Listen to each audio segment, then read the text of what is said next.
Assalamualaikum Ananda semua. Sebelum memulai pelajaran, marilah bersama-sama kita melafazkan al-basmalah Bismillahirrahmanirrahim dan dilanjutkan dengan doa sebelum belajar. Rabbi zidni ilma warzuqni fahma. Amin. Oke, jangan lupa ya untuk tetap semangat. Tepuk semangat. Ha, Allahu Akbar. Yang pertama, kita akan membahas pengertian dari teks narasi sejarah. Ananda bisa membuka buku tema G di halaman 4. Baik, teks narasi sejarah adalah teks yang membahas peristiwa sejarah berdasarkan fakta yang terjadi dan disampaikan dalam bentuk narasi atau urutan cerita. Dengan membaca teks narasi sejarah, Ananda semua dapat mengetahui peristiwa sejarah yang terjadi di masa lampau. Cara menentukan informasi penting dari teks narasi sejarah yaitu ada 4 langkah. Yang pertama, membaca teks dengan cermat. Yang kedua, menggarisbawahi gagasan pokok setiap paragraf. Ketiga, mengelompokkan informasi dalam teks menggunakan kata tanya. Dan yang keempat, menjawab pertanyaan yang diberikan menggunakan jawaban dari pertanyaan yang diajukan. Mengelompokkan informasi dalam teks narasi menggunakan kata tanya atau kita singkat dengan adik simbah. Nah, kata tanya tersebut terdiri dari 6, yaitu apa, di mana, kapan, siapa, mengapa, dan bagaimana. Ayo kita berlatih bersama mengelompokkan informasi dalam teks narasi. Silakan dibuka di halaman 12. Bacalah teks 1 yang berjudul Masa Penjajahan Bangsa Portugis di Indonesia. Setelah dibaca, mari bersama-sama Bunda bantu ya kita menentukan atau mengelompokkan informasi dalam teks narasi. Di sini Bunda membuat dalam bentuk tabel. Tabel ini memudahkan kita dalam menentukannya ya. Nah, di sini ada kata tanya yang Bunda buat itu ada 5 yang bisa kita tanyakan di dalam teks 1. Kata tanyanya itu ada kapan, siapa, di mana, apa, dan bagaimana. Selanjutnya, kita mulai membuat kalimat tanya. Nah, di sini kalimat tanya yang telah Bunda buat itu berkaitan atau berada di dalam teks 1 ya. Nah, setelah membuat kalimat tanya, maka kita harus menjawab pertanyaan itu. Nah, jawaban dari pertanyaan itu adalah informasi dalam teks narasinya. Pernahkah kamu mengamati benda-benda di sekitarmu? Benda-benda yang ada di sekitarmu memiliki sifat dan wujud yang berbeda-beda. Masih ingatkah kamu wujud-wujud benda? Dan tahukah kamu cara membedakan wujud benda tersebut? Membedakan wujud benda tersebut dengan cara mengetahui sifat-sifat benda. Mari kita mendeskripsikan sifat-sifat benda. Mendeskripsikan sifat-sifat benda padat, cair, dan gas. Pengertian dari benda padat, cair, dan gas. Benda padat merupakan benda yang bentuknya tidak berubah walaupun berada di berbagai wadah. Benda cair merupakan benda yang bentuknya selalu mengikuti wadahnya. Benda gas merupakan benda yang bentuknya tidak tetap. Struktur penyusun benda padat, cair, dan gas. Benda padat tersusun dari zat penyusun yang rapat. Benda cair tersusun dari zat penyusun yang letaknya lebih renggang dibandingkan zat penyusun benda padat. Dan benda gas terdiri dari zat penyusun yang letaknya saling berjauhan. Contoh dari benda padat yaitu pensil, meja, dan kursi. Contoh dari benda cair, salah satunya adalah susu. Dan contoh dari benda gas, salah satunya adalah balon. Perubahan wujud benda. Pada pembelajaran sebelumnya, Ananda telah mengetahui bahwa di alam ada 3 wujud benda, yaitu benda padat, benda cair, dan benda gas. Oleh karena berbagai peristiwa, benda-benda dapat mengalami perubahan wujud. Perubahan wujud benda terjadi karena pengaruh kalor Benda yang melepaskan kalor dapat mengalami wujud yaitu membeku, mengembun, dan mendeposisi. Sementara benda yang menyerap kalor dapat mengalami menguap, mencair, dan menyublim. Perubahan wujud benda membeku adalah proses perubahan wujud dari benda cair menjadi benda padat. Contohnya, air yang dimasukkan ke freezer lama-kelamaan akan berubah menjadi es. Perubahan wujud benda mengembun adalah peristiwa perubahan wujud benda dari gas menjadi cair. Contohnya, terbentuknya titik-titik air atau embun di pagi hari pada dedaunan. Selanjutnya, perubahan wujud ketiga dari melepaskan kalor yaitu mendeposisi atau mengkristal. Mengkristal adalah peristiwa perubahan wujud dari benda gas menjadi benda padat. Contohnya pada pembentukan kristal es di dedaunan pada musim dingin di negara subtropis. Perubahan wujud benda menguap adalah peristiwa perubahan wujud dari benda cair menjadi gas. Contohnya, air yang dimasak lama-kelamaan akan mendidih. Air yang mendidih menghasilkan uap air.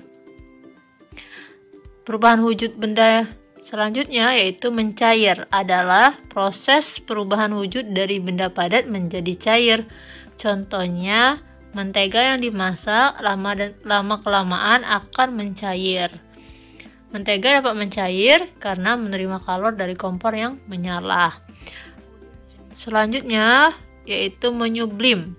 Menyublim adalah peristiwa perubahan wujud dari benda padat menjadi benda gas. Contohnya, kamper yang diletakkan di lemari lama-kelamaan akan habis.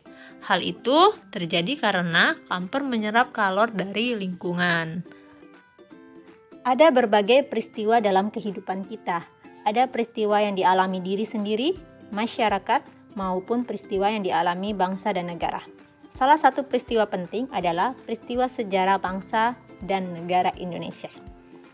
Selanjutnya kita akan membahas sejarah masuknya bangsa Eropa di Indonesia.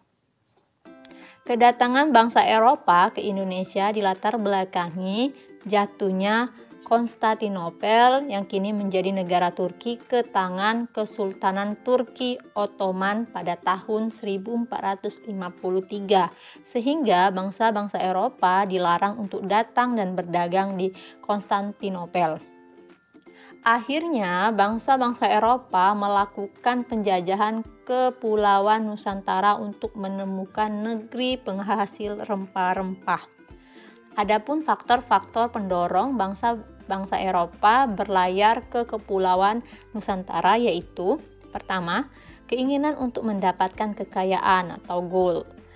2. Keinginan untuk meraih kejayaan atau glory. 3. Keinginan untuk menyebarkan agama atau gospel. Dan 4. Mendorong kedatangan bangsa-bangsa barat ke Indonesia. Mengapa rempah-rempah menjadi barang dagangan utama dalam perdagangan bangsa-bangsa Eropa? Pada masa itu, harga rempah-rempah semahal emas. Karena rempah-rempah ini dibutuhkan untuk perawatan kecantikan, obat-obatan, dan bahan ritual dalam upacara keagamaan. Selanjutnya, kita membahas tentang perlawanan rakyat terhadap penjajah. Tokoh yang pertama yaitu Thomas Matulesi atau disebut Patimura. Patimura ini lahir di Maluku pada tanggal 8 Juni 1783. Pada masa itu, di Maluku terkenal sebagai penghasil utama rempah-rempah. Dalam upaya yang dilakukan VOC untuk mempertahankan monopoli dagang rempah-rempah di Maluku dengan melakukan pelayaran hongki yang bertujuan menjaga keberlangsungan monopoli rempah-rempah. Nah, pelayaran hongki ini meliputi hak ekstirpasi, yaitu hak memusnahkan pohon, pala, atau cengkih demi mengekalkan monopoli rempah-rempah di Kepulauan Maluku dan sekitarnya. Nah, namun masyarakat Maluku melakukan perlawanan dan menyerbu benteng Drustedt. Dalam melakukan perlawanan, Patimura dibantu oleh Thomas Patiwel, Lukas Latumahina, Paulus Tihahu, dan Martha Christina Tihahu. Tokoh yang kedua yaitu Tuanku Imam Bonjol. Tuanku Imam Bonjol bernama asli yaitu Peto Syarif yang bertempat tinggal di Sumatera Barat. Pada abad ke-19 di Minangkabau terjadi perselisihan dua golongan yaitu kaum Padri, kaum adat. Kaum Padri dan kaum adat menyadari siasat dari Belanda kemudian melakukan perlawanan ke Belanda. Nah, perselisihan ini dimanfaatkan oleh bangsa Belanda. Pada tahun 1837 Belanda kembali menyerang Imam Bonjol dan Imam Bonjol berhasil ditangkap. Pada tanggal 6 November 1864 Imam Bonjol wafat dan dimakamkan di Manado. Tokoh yang ketiga yaitu Pangeran Diponegoro yang lahir di Yogyakarta pada tanggal 11 November 1785. Perlawanan ini bermula ketika Belanda memasang patok di atas makam leluhur Pangeran Diponegoro.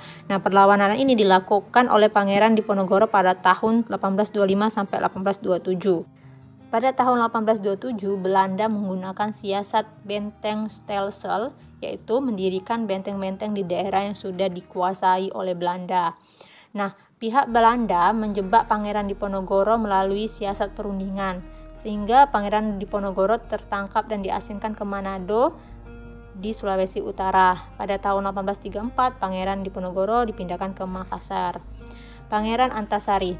Pangeran Antasari ini merupakan tokoh perlawanan terhadap Belanda dari Kalimantan Selatan. Belanda mempunyai tujuan untuk menguasai Banjarmasin dengan cara pertama, mengadakan monopoli perdagangan, mencampuri urusan kerajaan.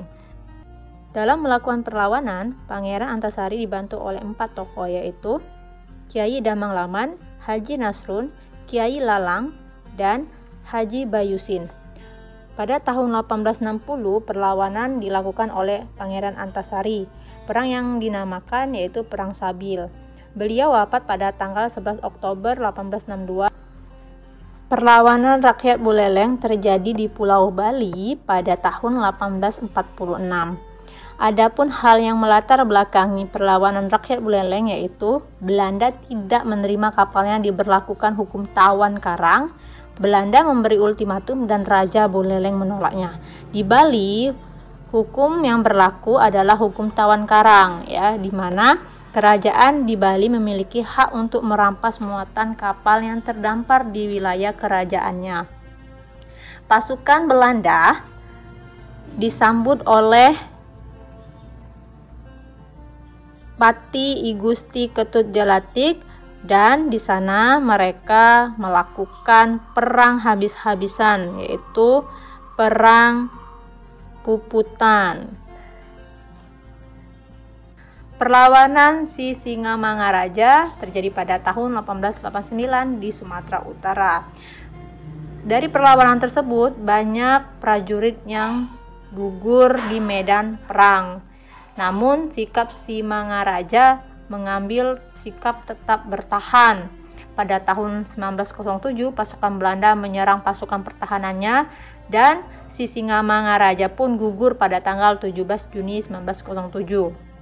Perlawanan rakyat Aceh. Perlawanan rakyat Aceh ini bermula dari perjanjian antar Belanda dengan Sultan Siak. Dalam melakukan perlawanan, rakyat Aceh tidak menunggu perintah dari Sultan. Jadi Teuku Cik Ditiro memimpin perlawanan di Pidi, sedangkan Teuku Umar dan istri memimpin perlawanan di Aceh Barat. Teuku Umar ini berpura-pura menyerah dan memihak kepada Belanda. Namun maksud dari Teuku Umar adalah mengelabui Belanda untuk mendapatkan senjata dari Belanda tersebut. Akhirnya Belanda mengalami kesulitan. Kemudian Belanda mengirimkan Snokkhorger untuk berpura-pura menjadi rakyat Aceh. Selanjutnya Belanda membentuk pasukan Marsos. Kubu-kubu tersebut berada di hutan, gunung, dan lembah. Pasukan Marsos menyerang kubu-kubu pertahanan rakyat Aceh. Nah, pada tahun 1899 Teuku Umar gugur dalam sebuah pertempuran di Mulabo. Di halaman 20 silakan Ananda membaca tokoh-tokoh yang lainnya dalam perlawanan terhadap penjajahan bangsa Portugis dan bangsa Belanda. Peristiwa pada masa awal pergerakan nasional. Pergerakan nasional adalah suatu bentuk perlawanan terhadap kaum penjajah yang dilaksanakan dengan tidak menggunakan kekuatan bersenjata, tetapi menggunakan organisasi yang bergerak di bidang sosial, budaya, ekonomi, dan politik. Pergerakan nasional melawan penjajahan Belanda di Indonesia diawali pada tahun 1908 dengan berdirinya Organisasi Budi Utomo. Organisasi Budi Utomo ini didirikan oleh kalangan terpelajar di sekolah kedokteran. Budi Utomo ini didirikan pada tanggal 20 Mei 1908. Organisasi ini dipelopori oleh Dr. Wahidin Sudirohusodo yang merupakan tamatan sekolah Dr. Stovia di Batavia. Ia melontarkan gagasan agar para mahasiswa mendirikan organisasi yang bertujuan memajukan bangsa. Gagasan yang diajukannya diterima oleh rekan-rekannya di Stovia. Bersama Dr. Sutomo dan para mahasiswa Stovia, ia pun mendirikan Budi Utomo yang bertujuan untuk pengajaran dan kebudayaan di Indonesia. Setelah Budi Utomo didirikan, barulah berdiri organisasi pergerakan nasional yang dipelopori oleh kaum terpelajar lainnya. Pesan ukhrawi kita pada hari ini terdapat dalam Quran Surat Yusuf ayat 111, di mana kita harus mengetahui peristiwa-peristiwa yang terjadi di masa lampau. Peristiwa-peristiwa yang terjadi itu berisi pelajaran bagi orang-orang yang beriman untuk memantapkan keimanan mereka dan menguatkan ketakwaan kepada Allah Subhanahu wa taala. Mari kita tutup pembelajaran pada hari ini dengan melapaskan hamdalah. Alhamdulillahirabbil alamin. Wassalamualaikum warahmatullahi wabarakatuh.